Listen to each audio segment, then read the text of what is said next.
बिस्मिल्लाहिर्रहमानिर्रहीम। आज आपको सादा सिलाई मशीन की सफाई और उसकी आयलिंग के बारे में बताऊंगी। उसके लिए कुछ चीज़ें जो चाहिए होती हैं वो ये हैं। एक तो सूती कपड़े के 2-3-4 पीस ले लें। सूती कपड़ा ले लें। उसके बाद आपको चाहिए पेचकस, टूथब्रश, पुराना कोई टूथब्रश ले लें। इसके अलावा इस तरह का कोई ब्रश हो और मेटल ब्रश है, ये ना भी हो तो कोई मसला नहीं है। इसके अलावा एक प्लास चाहिए।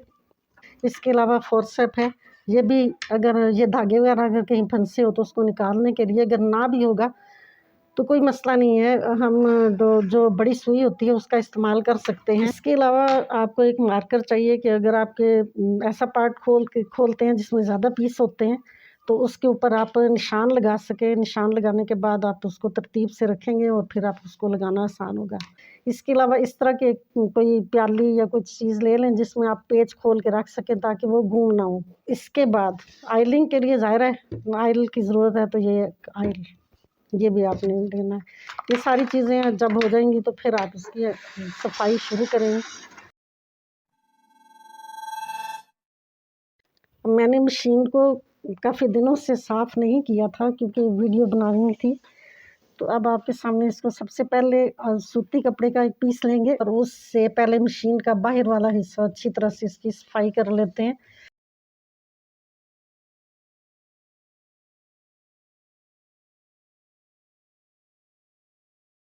ये वाला डब्बा जो है इसकी भी सफाई कर लेंगे।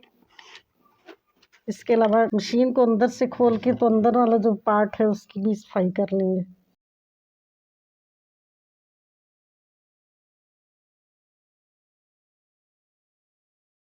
इसके अलावा ये वाले जो पार्ट हैं, ये वाले रॉड जो लगे हुए हैं, पेच हैं, राड हैं, ये शटल है, हर एक चीज़ इसको अच्छी तरह से साफ़ करना है।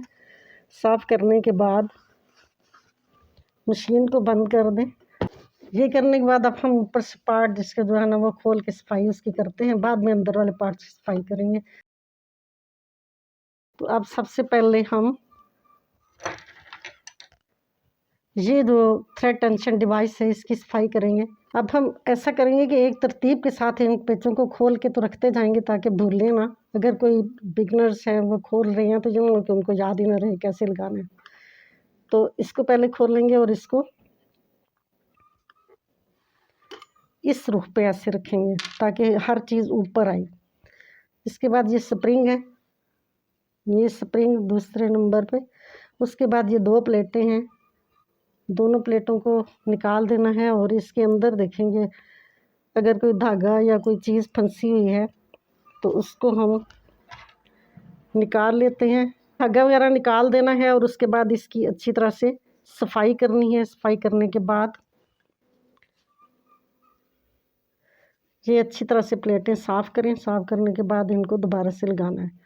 अब ये प्लेटें कैसे लगेंगी? ये प्लेटें ऐसे लगेंगी, इस तरह लगानी है। पहले ये वाली प्लेट पहली जो है वो इस तरह लगेगी, दूसरी इसके ऊपर इस तरह लगेगी।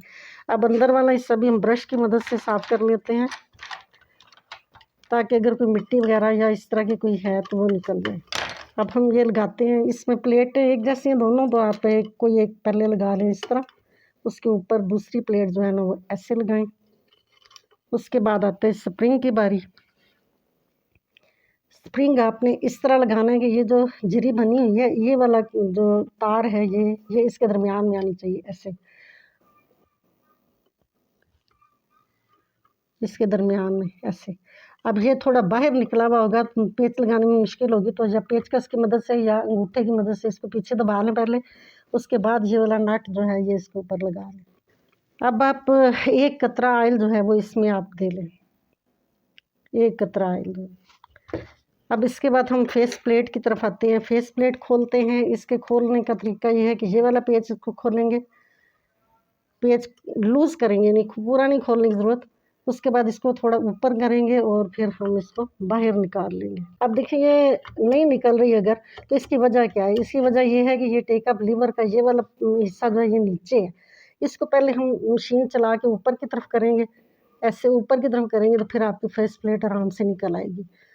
ये निकालने के बाद हम अंदर वाला पोर्शन देखते हैं। अंदर काफ़ी मैल कुचैल फंसी हुई है, तो हम ब्रश की मदद से इसको साफ़ करते हैं।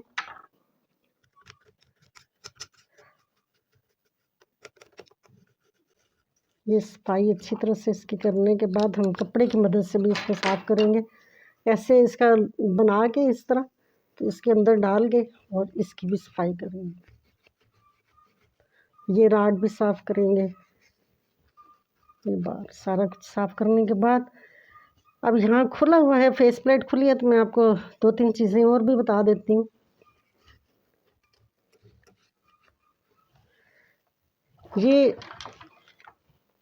ये जो रॉड नज़र आ रहा है ये वाला, ये नीडल रॉड है। इसके नीचे देखें, अगर ये नीचे चला जाता है तो ये इसके साथ नीडल लगी हुई है। ऊपर देखें तो ये वाला इसका हिस्सा, जब हम मशीन चलाते हैं तो ये सुई जब नीचे जाती है तो ये रॉड भी नीचे जाता है। उसके बाद ये सुई जब ऊपर आती है, ये देखें ये सुई नीचे जा रही है तो रॉड भी नीचे जा रहा है। अब देखें जब सुई पूरी नीचे गई है तो ये रॉड आधा पॉइंट और अंदर चला गया है। मेरी मशीन के मुताबिक तो ये बिल्कुल दुरुस्त जगह पर है, कोई मसला नहीं है। कुछ मशीनों में ये रॉड थोड़ा सा ऊपर रहता है तो ठीक चलती हैं, जबकि कुछ में ये रॉड इससे भी ज़्यादा नीचे चला जाता है। आप अपनी मशीन के मुताबिक इसको सेट करें, एडजस्ट करें। अब अगर ये रॉड थोड़ा सा ऊपर रह जाता है तो जो टांका है वो मशीन टॉप करना शुरू कर देती है, बड़े बड़े टांके लगाना शुरू कर देती है।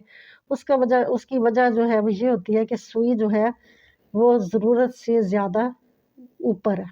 दूसरी तरफ अगर नीडल रॉड ज़रूरत से ज़्यादा नीचे चला जाता है तो सुई शटल के साथ टकरा के टूट जाएगी और शटल को भी नुकसान पहुंचाएगी। ये जो चीज़ है ना, ये वाला ये हिस्सा ये बताएगा आपको कि कहाँ यानी रॉड जो है कहाँ इसको टिकना चाहिए, कहाँ दुरुस्त है। अब इसका हल क्या है? हल जो है उसके लिए मशीन को दोबारा घुमाती हूँ। यहाँ देखेंगे आप, इस पीछे यहाँ पे एक सुराख है जिसके अंदर ये पेचकस जा रहा है। ये इसके आगे एक पेच लगा होता है और उस पेच को आप लूज़ करेंगे। लूज़ करने के बाद इस रॉड को अगर नीचे दबाएंगे तो सुई नीचे चली जाएगी, और अगर ऊपर करेंगे तो ये फ्री हो जाता है। फिर ऊपर करेंगे तो ये सुई जो है वो ऊपर जाएगी। तो ये इसकी सेटलमेंट इस तरह से होती है। उसके बाद इस पेच को कस लें तो मसला हल हो जाएगा। अब हम आते हैं, जो मशीन के पैर भी उतार लेते हैं।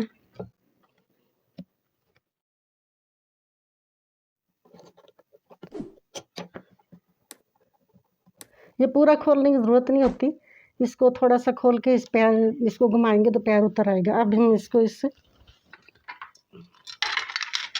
रख देते हैं। अब पेच लगा रहे साथ, जब हम दोबारा लगाएंगे तो फिर हम इसके साथ लगा लेंगे। अब सुई भी उतारें। सुई के लिए ये जो क्लैंप है इसको घुमाएंगे और सुई निकल आएगी बाहर। ये इसलिए है कि ये सुई हमारी ख़राब ना हो जाए।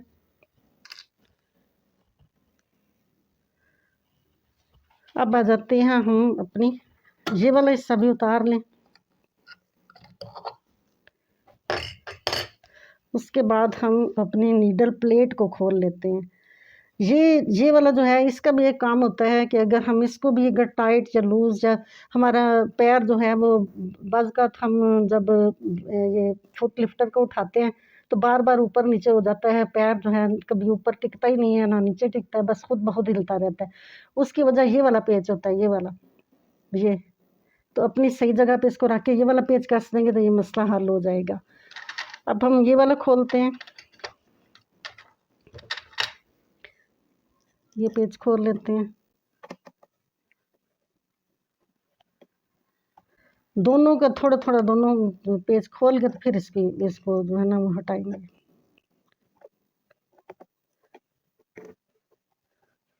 इसको हम उठा लेते हैं और इसमें डाल देते हैं ताकि हमारे पेच घूम ना हो। अब हम इसको उठा लेते हैं। यहाँ से उठाने के बाद इसको साइड पे रखते हैं। अब नीचे देखें कितना गंद पड़ा हुआ है। ब्रश की मदद से इसको हम निकालते हैं। ये देखें ज़रा, ये आपको नज़र आ रहा है? ये देखें कितना अंदर रुई सी और मिट्टी और बहुत कुछ पड़ा हुआ है। इसको हम साइड पे कर देते हैं। अब हम इसको कपड़े की मदद से भी साफ़ कर लेते हैं।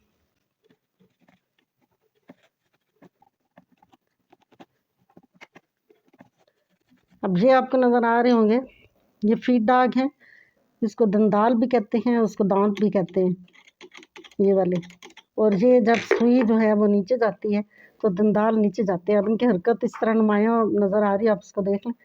यहाँ से ये ऊपर और नीचे, जब सुई ऊपर जाती है तो दंदाल ऊपर जाते हैं, जब सुई नीचे जाती है तो दंदाल जो है वो नीचे चले जाते हैं। अब हम फोर्सेप की मदद से देखेंगे कि और अगर कहीं कोई मिट्टी या कोई रुई या कोई चीज़ है तो उसको भी निकाल लेते हैं। ये देखिए, अभी ये आपको दिखा रही हूँ यहाँ पे, ये देखें अभी भी ये इसके अंदर बहुत कुछ पड़ा हुआ है, धागे हैं, रुई है। ये सारा कुछ निकाल के अच्छी तरह से आप इसको सफाई करेंगे। उसको एक दफ़ा फिर हम कपड़े की मदद से साफ करते हैं। ये जो है, इसको मेटल ब्रश जो है ना, उसको आप इस्तेमाल बड़ी एहतियात से और हल्के हाथों से करें। ये जो दंदाल है नज़र आ रहे, इसके दरमियान में भी बाज़ औक़ात वो जो रुई सी फंसी होती है, तो उसको हल्के हाथों से इसकी मदद से आप साफ़ करेंगे, ताकि जो इसके अंदर अगर कोई बचा खुचा जो मिट्टी मैल है वो निकल जाए। और अगर ये ना हो तो हम इस बड़ी सुई की मदद से भी इसके जो दंदाल के दरमियान वाले जो कट होते हैं उनके अंदर ऐसे ऐसे एक दफ़ा हम घुमा लेंगे इसको। और फिर ये देखें, अभी भी इसके अंदर बहुत कुछ है। ये देखें, ये वाला,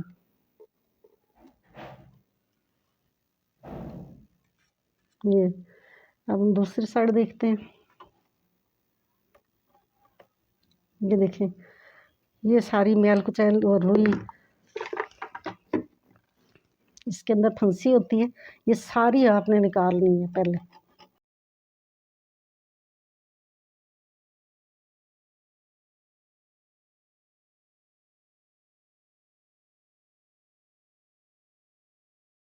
और इसकी जो ये नीडल प्लेट है उसकी बैक साइड भी हम अच्छी तरह साफ़ करेंगे। बाज़ का इधर भी बहुत कुछ लगा होता है, ऊपर नीचे से अच्छी तरह से साफ़ करने के बाद इसकी यहाँ पे हम आइलिंग करेंगे।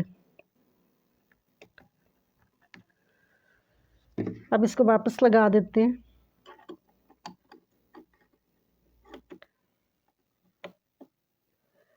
ये वाले पेच जब आप लगाते हैं, ये सुराख नज़र आ रहा है, ये सुराख जो है, इस सुराख में भी आपने आइलिंग करनी है इसमें, ये जो है। उसके बाद हम पेच लेते हैं और इनको हम लगा लेते हैं। ये याद रखें कि ये पेच जो है, ये हमने दोनों पेच बराबर कसने हैं, यानी थोड़ा सा ये, थोड़ा सा ये, फिर थोड़ा सा ये वाला नीचे वाला, फिर थोड़ा सा ऊपर वाला, यानी एकदम से एक पेच नहीं कस देना। ये हाथ से पहले जितना जा सकता है उतना अंदर चला जाए, उसके बाद हम इसको पेचकस की मदद से करेंगे। लेकिन ये याद रहे कि इसको पूरा नहीं कसना, इन पेचों को पूरा नहीं कसना, थोड़ा सा ढीला रखना है, ज़्यादा नहीं, थोड़ा सा, यानी मुकम्मल तौर पे नहीं कसना है आपने इसको। अच्छा, अब हम ऐसा करते हैं कि ये पैर जो है मशीन का, ये फुट, तो इसको भी सफाई करके तो इसको भी लगा लेते हैं। इसका आपको साथ साथ में ये बताती चलूँ, साफ तो ये हो गया। अब ये वाला हिस्सा जो है ना, ये वाला ऐसे, ये उल्टा करके अगर देखेंगे अपने पैर में तो ये जो निशान नज़र आ रहे हैं, ये हमारे ये जो फीट डाग हैं इसके निशान होते हैं। अगर ये ज़्यादा ऊपर हो तो ये पैर को ख़राब कर देते हैं और फिर नया लगाना पड़ता है, सिलाई में मसला करता है। अच्छा, अब ये भी देखेंगे, ये जब सुई ऊपर जाती है तो दंदाल कितने ऊपर होने चाहिए। ये बिल्कुल आधा पॉइंट से भी कम जो है वो ऊपर होने चाहिए। इससे ज़्यादा ऊपर होंगे तो आपका कपड़ा फटेगा या निशान लगेंगे उसके ऊपर। अगर नीचे होंगे तो कपड़ा आगे पीछे नहीं जाएगा, ये ख़्याल रखना है। अब हम पैर लगा लेते हैं, तो इसको इसी तरह से लगाना है, ऐसे घुमा के इस तरह से, यानी पेच खोले बगैर हम ये जो इसका मशीन का फुट है इसको लगा लेते हैं। अब हम सुई लगाते हैं, लेकिन सुई लगाने से पहले थोड़ा सा इसके बारे में बताऊं कि अच्छी सुई की पहचान क्या है। अब ये देखिए, ये सुई के वो आपके नज़र आ रहा है कि एक चपटा हिस्सा है और दूसरी साइड का गोल हिस्सा है। जो चपटा हिस्सा है वो तो नीडल रॉड के साथ लगेगा और दूसरा हिस्सा जो है वो हमारी बाईं साइड पे आएगा। अब आप देखें, ये जो चपटा हिस्सा है, इसको अगर हम ये गोल हिस्सा करते हैं तो इसके ऊपर आपको एक झिरी सी नज़र आ रही होगी। ये झिरी जो है ये हमारे बाईं हाथ होनी चाहिए और इसके आगे जो है वो एक छोटा सा कट नज़र आ रहा होगा। ये जो आई होल होता है उसके साथ बिल्कुल जो है ना ये कट लगा होता है। तो ये सुई की पहचान है। बाज़ सुइयाँ बिल्कुल गोल होती हैं नीचे से भी, वो सुई अच्छी नहीं होती। तो जो ये झिरी वाली सुई है ये बेहतरीन सुई होती है। अब क्या होता है कि धागा इसके ऊपर से गुज़र के तो नीचे चला जाता है शटल में। अब हम ये सुई लगा लेते हैं। ये नीडल बार को ऊपर करेंगे और इस क्लैंप को खोलेंगे। खोलने के बाद हम इसको सुई को अंदर दाखिल करेंगे और फिर हम अच्छी तसल्ली कर लेंगे कि सुई जो है बिल्कुल इसके साथ ऊपर थोड़ी सी नज़र आ रही है आपको सुई, तो ये इस तरह जगह पे इसको कस देंगे। अब इसका लगाने का सही तरीका यही है। और अब चेक करने का सही तरीका ये है कि ये जो आई होल है ये आपका दाएं से बाएं बिल्कुल सीध में होना चाहिए। जब हम धागा डालते हैं बिल्कुल इस साइड सीध में होना चाहिए। इस तरह से ये सुई लग जाती है। और अब हम लगा लेते हैं फेस प्लेट। फेस प्लेट लगाने से पहले हम इन दोनों जो बार हैं उनकी आइलिंग कर लेते हैं अंदर से, ताकि बाद में जब बंद हो जाएगा तो फिर हम ऊपर से कर लेंगे। यहाँ से हम ये वाला, अब मैं ज़्यादा आयल कर रही हूँ इसलिए कि काफ़ी दिन हो गए मशीन को आयलिंग दिया, तो ये आयलिंग हो जाएगी। अब इसको थोड़ा सा घुमा के ऐसे देखें और अब आपको नज़र आ रहा होगा कि कौन कौन से पार्ट एक दूसरे के साथ ही हरकत कर रहे हैं। उनके अंदर भी आयल देना, इसको हिला के देख लें। ये देखें,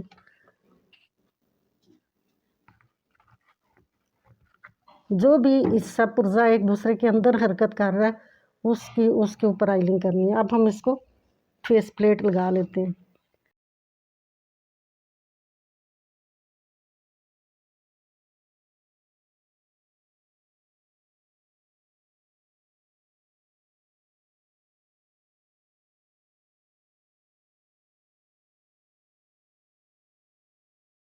फेस प्लेट लग चुकी है। अब हम मशीन को ऊपर खोलेंगे और इसका शटल जो है वो खोलेंगे नीचे से। तो उसके लिए ये है कि पहले हम बॉबिन वगैरह निकाल के रख लेंगे। उसके बाद ये वाली मशीन जो है इसको उठा के, तो मैं ये जो पटरी और डब्बा या कहते हैं उसको, इसको निकाल दूंगी ताकि आपको आसानी से शटल नज़र आ जाए। फिर हम शटल की सफाई करते हैं। अब हमने मशीन को बाहर निकाल के रख लिया है, तो शटल आपको नज़र आ रहा होगा। तो इसको हम खोलते हैं। इसके ये शटल का जो केस है इसके अंदर ऊपर ये 2 पेच लगे होते हैं, तो ये दोनों पेच आपने खोलने हैं। इसको खोल के तो यहाँ इसमें रख देते हैं ताकि गुम ना हो। अब हम इस शटल केस को बाहर निकाल लेते हैं। ये मैं बाहर निकाल लेती हूँ, आपके सामने रखती हूँ। अब ये वाला आपने याद रखना है कि ये 2 पेच जहाँ पे लगते हैं ऊपर वाली साइड, इसकी तरफ ये वाला कील होना चाहिए जब हम बंद करेंगे तो इसको ये पीछे की तरफ से हम निकाल लेते हैं। ये शटल निकल गया। अब एक पेच ये लगा होता है और ये बाज़ का हम इस तरह के ऊपर से बस सफाई कर लेते हैं, ज़्यादा अंदर से नहीं करते। लेकिन मैं आपको ये भी खोल के दिखा देती हूँ कि इसको भी आप खोलें। ये जब बंद करते हैं तो ज़्यादा टाइट बंद नहीं करते। ये वाला पेच भी हम खोल लेते हैं। अगर आप नए हैं, आपको समझ नहीं आती, तो इस मार्कर की मदद से आप ऊपर के वाले पार्ट्स की तरफ निशान लगा लें ताकि बंद करना आसान हो। इस तरह का निशान कोई लगा लें, ये एक, उसके बाद ये वाला, इसके ऊपर भी निशान लगा लें। ये आपको याद रहेगा कि ये मैंने ऊपर लगाना है। अब हम अंदर से इसकी सफाई करते हैं। ब्रश की मदद से पहले करते हैं। ये जगह होती है जहाँ पर धागे फंस जाते हैं।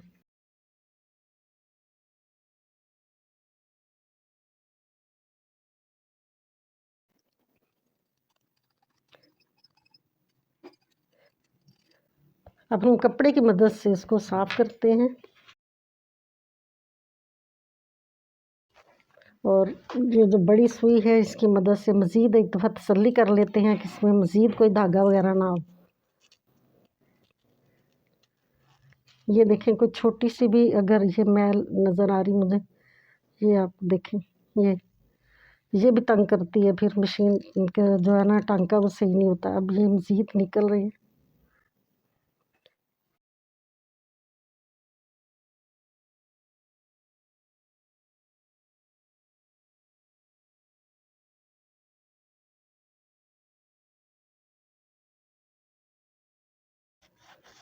अब हम इसके अंदर आइलिंग करेंगे, क्योंकि बाद में जो है ना वो आइलिंग होती नहीं इसकी।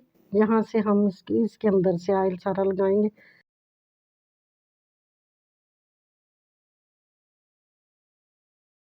अब हम निशान लगाया था वो याद रखना है कि निशान वाला हिस्सा हमने ऊपर की तरफ लगाना है। ये कोने नोकें अच्छी तरह से साफ करें।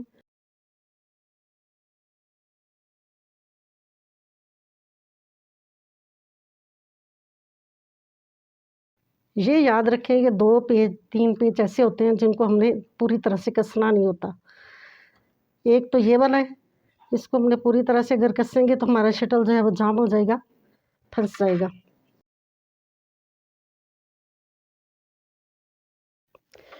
अब ये शटल केस के अंदर शटल लगाने का तरीका ये है कि ये जो जरी बनी हुई है इसके पीछे आपने उंगली रखनी है और इसके बाद ये वाला शटल लेना है। इसके ये वाले 2 हिस्से हैं, ये वाला हिस्सा जो है आपने इसके ऊपर रखना है और इस नोक से आपने इसको पकड़ना है। इस नोक से पकड़ा है, इस झिरी के अंदर इस बड़े पीस को डाल देना है और जब आप इसको डालेंगे और छोड़ेंगे, जब इसको छोड़ेंगे तो ये वाला हिस्सा जो नोक वाला हिस्सा है वो खुद ब खुद इसके सामने आ जाएगा और ये हरकत करना शुरू कर देगा। इसका मतलब है कि ये आपका जो शटल है ये सही लग गया।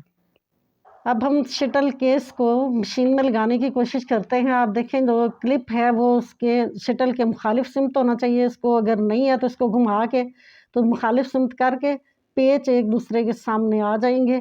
पेच एक दूसरे के सामने आ जाएं तो आप इसको ये खुद ही महसूस होगा कि ये फिट हो गया है। आप इसमें पेच लगा के तो इसको कस दें।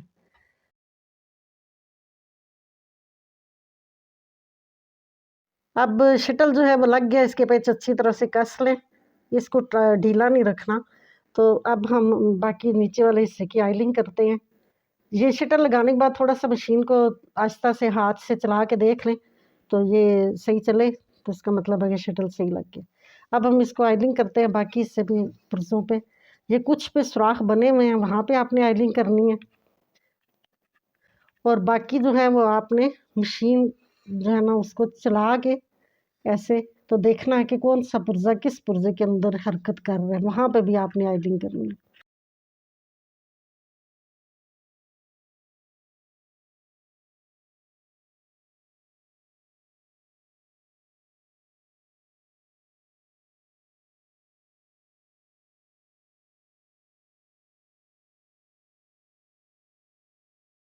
अब हमने नीचे सारी आइलिंग कर ली है। आइलिंग करने के बाद इसको कपड़े से साफ़ कर देना है। जो पुर्जों के अंदर लग गया आयल वो ठीक है, उसके बाद बाकी फालतू आयल जो है ना उसको साफ़ करना है। अब हम ये मशीन हमने डब्बे के अंदर रख दी है और अब हम ये वाला स्लाइड प्लेट जो है ये लगा लेते हैं इसको यहाँ पे और अब हम ऊपर वाले हिस्से की आइलिंग करते हैं। ऊपर आपको सुराख नज़र आ रहे होंगे, ये एक सुराख है, इसके अंदर आपने आयल डालना है, इसके अंदर डालना है। उसके बाद वापस इधर आएँ तो ये एक सुराख है जिसके अंदर 3 कतरे डालें और इसमें भी 3 कतरे डालें। अब आप देखें एक तो जिस जगह पे बेल्ट लगी हुई है वो और ये जो रिंग लगा हुआ है, ये जो बॉबिन केस के भरने के लिए ये यहाँ पे आयल नहीं देना कि फ्री हो जाएगा ये। उसके बाद अब हम इस साइड पे आते हैं तो यहाँ से हम साफ़ करके तो मोटर देखें, मोटर लगी हुई है, इसके भी बेल्ट के साथ आयल नहीं कर देना, यहाँ पे आयल नहीं देना। इसके पीछे ये जो घूमता है जगह यहाँ पे आपने आयल देना है, यहाँ पे। उसके बाद आपने ये देख लेना है कि बेल्ट जो है जहाँ पे लगी हुई है उसके साथ कोई धागे शागे तो नहीं फंसे हुए, उसको भी साफ़ कर लें। अच्छी तरह कपड़ा अंदर करके इसको साफ़ कर लें। अब हम एक और जगह चेक करते हैं, एक यहाँ पर भी आइलिंग की ज़रूरत होती है। ये वाला पेज खोलेंगे,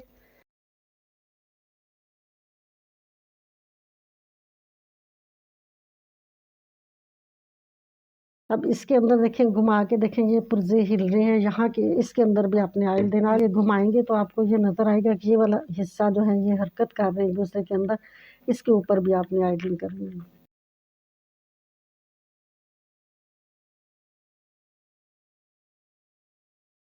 अब वापस इधर मशीन का मुँह करते हैं और इसको आयलिंग करने के बाद हम इसकी सफाई करते हैं ताकि फालतू जो आयल लगा हुआ है वो सारा वो कपड़े में जज़ब हो जाए और बाकी मशीन जो है वो साफ़ हो जाए। हमने इस मशीन को आयलिंग जब भी करनी है हमने इस मशीन को तेज़ चलाना है, खाली धागे के बगैर।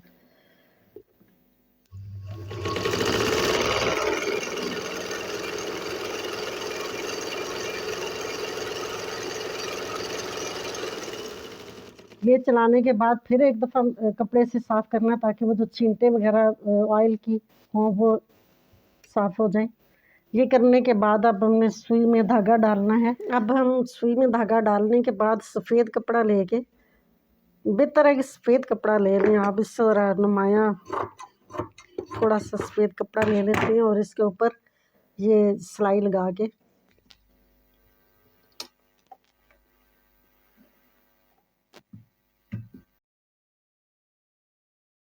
अब ये देखें आपको काला नज़र आ रहा है। ये बस उतनी देर तक चलाते जाना है जब तक ये रंग इसका सफ़ेद नहीं हो जाता। ये ऑयल दिया हुआ है और मशीन के पुर्जों के अंदर जो काली सी मैल सी होती है, ये उसका है।